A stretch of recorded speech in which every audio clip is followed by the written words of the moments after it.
Over the past decade, demand for fast food and snacks like potato chips and chocolate has stalled in North America and much of Europe.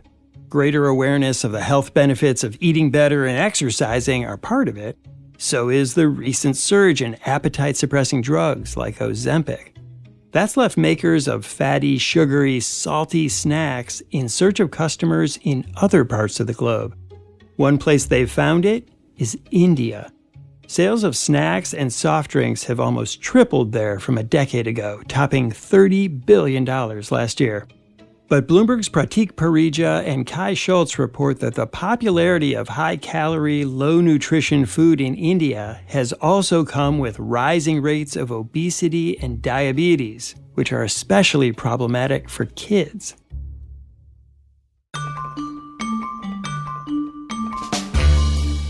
I'm Wes Kosova. Today on The Big Take, how India came to crave fast food.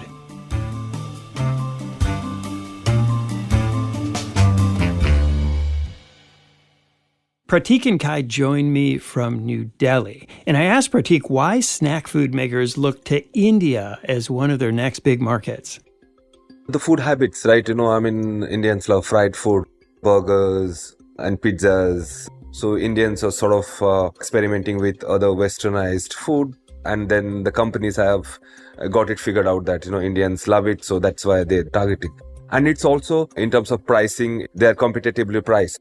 There is a price advantage as well, and the companies have got it figured out. So that's why they're targeting Indians in cities as well as small towns. Kai, what are some of the foods that are being introduced to India that are new that you just didn't see a few years ago? Processed food is still a relatively new phenomenon in India, and part of the reason that it's quite popular here is because it is a novelty. And there isn't as much public health awareness about the potential dangers of consuming copious amounts of it. So in grocery stores today, you'll see in particular lots of breakfast cereals, lots of different chocolates, lots of confectionery items in general. And these are very popular across demographics in India, not just in the bigger cities, but also now in more rural parts of the country, where companies like Coca-Cola are experimenting with selling small-sized portions of these items, keeping in mind the kind of price sensitivities that are at play in India as it develops. Kai, the story starts with a scene in a classroom in India where a nutritionist is trying to teach kids about healthy food options, and she grows kind of frustrated. Can you tell us what happened? So this nutritionist has been doing these seminars with young students outside Delhi for several years now. And what she's found is that there's a real excitement for junk food within this demographic. Yes, as we look at unhealthy options, I really enjoy Maggi and noodles and ramen. But if we look at healthy snacks at home, I really enjoy Indian snacks like sweets, mithai, etc. And so many of her activities are designed to spread public health awareness about the pitfalls of having too much McDonald's or too many potato chips. Fruit and vegetables or vitamins and minerals, very good. So now when you eat aloo ka paratha, does my fist close with the number of food groups coming into that? Aloo, carbs, okay, and the fats. So carbs, grains, wheat flour, potato, everything comes here in this finger, and I've used fat in it. But my finger, oh God, I can't make a fist. What should have been added? Maybe pulses. I could have added missi roti atta. And what she says too is that there's a sort of status issue at play here. For many of these young students, going to McDonald's for a birthday party is far more exciting than having a home-cooked meal at home. I had gone to a birthday party of my friends, and over there were many foreign dishes or the dishes from the West, such as pizza, burger, pasta. And these tasted way different from the dishes or the Indian culture of food. I told my mother after the birthday party about such dishes and how they were one of my cravings. And so trying to sort of make healthy food attractive for youth is increasingly a challenge in India for her. these products are designed, and more than designing, I think it's the marketing piece which creates an impact in the head of the user, of the consumer. You know, it's a big buy in our groceries every month, be it the cookies, be it the Maggi, or even for that matter, the milk powders, which are full of sugar these days. All of that looks so easy and so attractive to consume because of a strong marketing skill that these companies use. While there are nutritionists, like the one we just heard, who are working to educate kids, it is not easy to combat the massive appeal of snack foods, especially for kids. Pratik says many people in India aren't aware of the health risks of eating too much processed foods. There is the lack of awareness about these food items, like they may cause cardiovascular diseases, but then most Indians, they don't bother. So beyond the public health awareness piece that Pratik pointed out, many large food conglomerates are increasingly facing strict regulation in many of their core markets, particularly in the West. Because these food items are relatively new in India, they have fewer restrictions when it comes to marketing their products, whether that be on television or social media or in grocery stores with the packaging. And so this has really created an attractive environment for them to find a massive new market of people who have perhaps less familiarity with some of the challenges of eating junk food regularly and what those consequences could be over the longer term. The companies are targeting, obviously, India is the world's most populous country now. As Kai pointed out, they can't increase their sales elsewhere, so they are targeting India. And what we're seeing too is that many of the restrictions that have been put in place in Western markets where junk food has traditionally been quite popular are working to curb sales. Whereas in India, when you look at the growing market for junk food and the change in retail volume, you see pretty dramatic increases across the board for everything from breakfast cereals to chocolate to sweets and potato chips. So these regulations that are being put in place in countries like Mexico or Chile or the United States or parts of Europe have been very effective at sort of changing the tide and public perception of how much junk food is a good idea. Pratik, you also write that you're starting to see these snack foods, various junk foods appearing in Bollywood and in other kind of forms of just popular culture in India. When they show, in a movie or in an advertisement, obviously, they show the sales, or any food item like burger or any fruit juice. Tropicana slice. हर घूंट रस भरा आम. Burger king का नया stunner menu at just ₹50 every day. एकदम बचा. साला Maggi noodles में मसाला.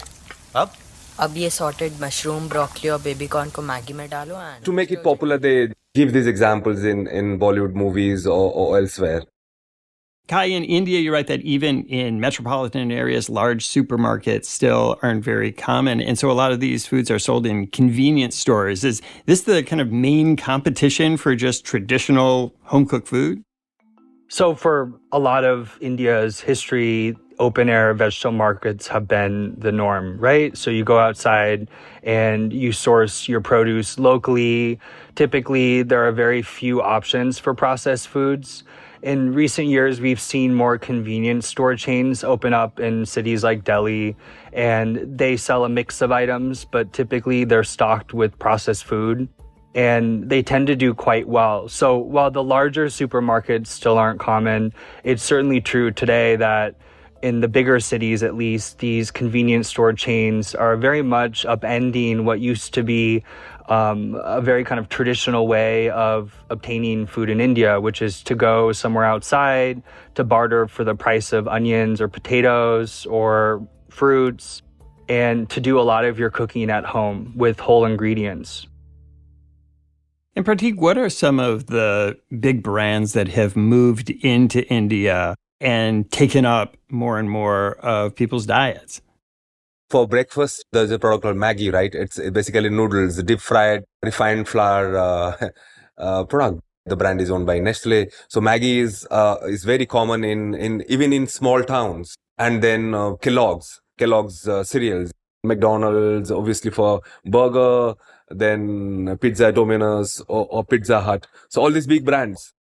All the big brands are now in India, whether that's Pringles made by Kellanova, formerly Kellogg's, or cereals made by Nestle. You will find pretty much anything that you would find in many other parts of the world, particularly in the West, in India now. They may be sold in more specialty shops, but something like a Coca-Cola bottle is omnipresent and very accessible to most Indians from a price perspective. What we're finding too is that a cereal box in India may look very different from a cereal box in another part of the world. So in India, for example, you can still use cartoon characters to sell a box of cereal. In parts of Latin America, that's increasingly banned. So you'll no longer be able to find as much messaging that's specifically targeting children.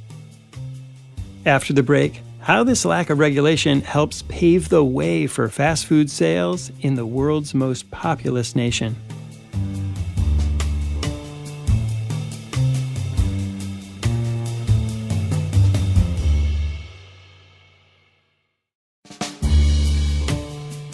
Earlier this year, India surpassed China to become the world's most populous country, with more than 1.4 billion people.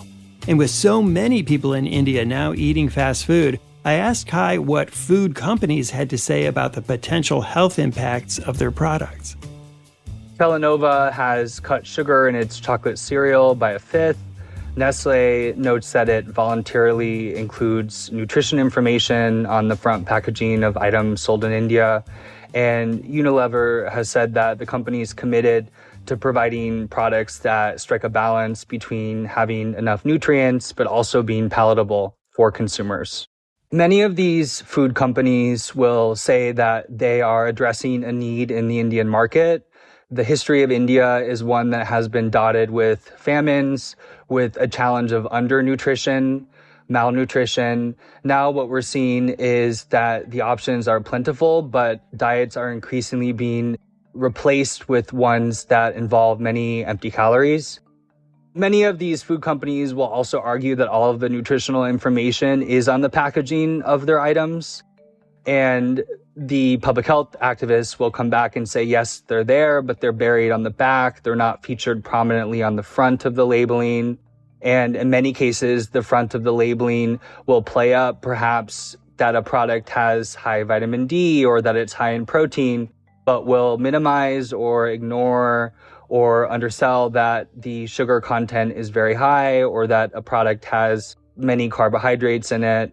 So there are various ways of obscuring that information that public health activists feel is prevalent now in India. And it's ultimately at the expense, they say, of consumers. As we've seen over the last decade or two, the obesity rate in India has surged pretty dramatically, particularly among children. And that's of ever greater concern, not just for activists, but also for parents, for schools, for public health officials, and for India more generally as it attempts to balance its desire for more foreign business with, of course, the necessity of protecting public health. This question of labeling is an important thing for a lot of people who are concerned about what people in India are eating. Why is labeling such a big deal? Regulation in general of food items is a very recent conversation in India. So until 2011, there was no real regulatory body that looked at food and food safety and how to educate consumers about the choices they're making when they go into the grocery store. And so there's still fairly limited public awareness about the dangers of many of these products. It's also important to note that India only really opened up its economy in the 90s. So until relatively recently, there were few options available to many people in the country. These are very new entries, and therefore many people don't quite recognize the potential dangers of overconsumption. Public health activists are very aware that ultimately the consumer makes the choice about what they want to eat or not eat. I think where some of the tension lies is how these products are marketed to children, where the choice is far murkier and where you really have to have much more of a support system around you to understand what exactly you're putting into your body. The labeling is very strange here. The content is written in very tiny letters, you don't have the patience, and most of it is in English. A lot of people can't read English. So if a particular packet has a particular quantity of sugar, people are not going to notice it because the letters are so tiny. When we come back, what is India's government doing to combat rising obesity rates?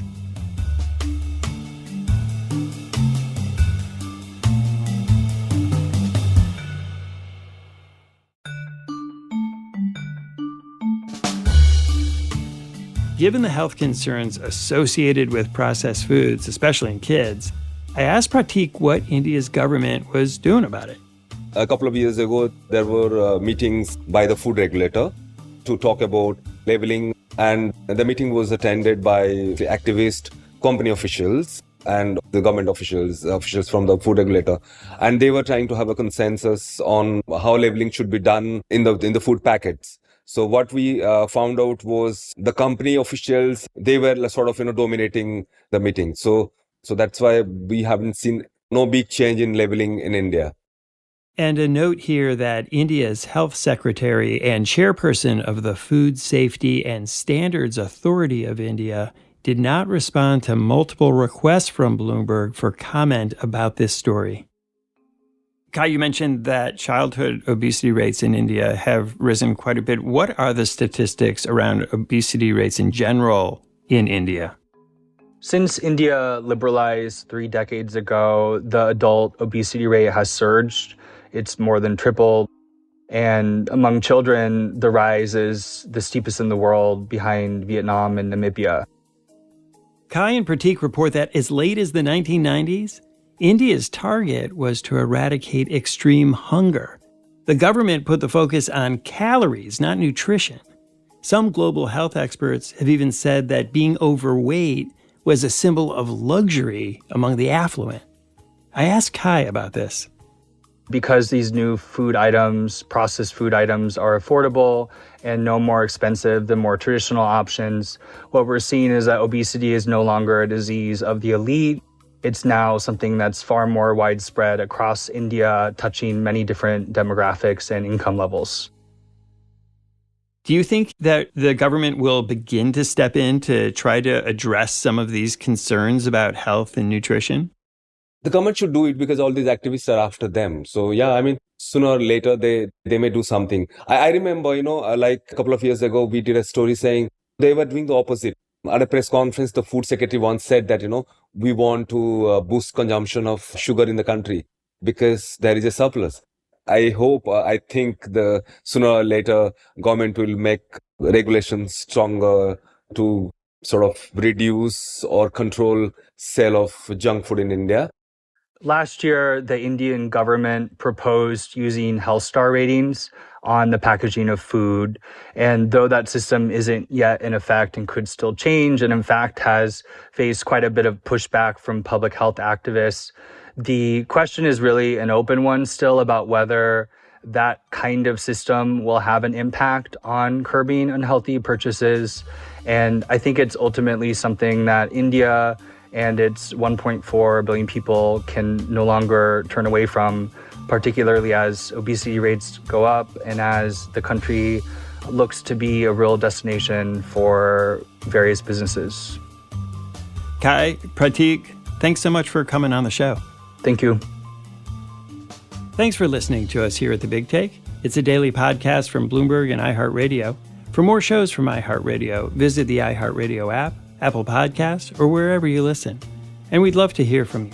Email us questions or comments to bigtake@bloomberg.net. The supervising producer of The Big Take is Vicky Vergolina. Our senior producer is Catherine Fink.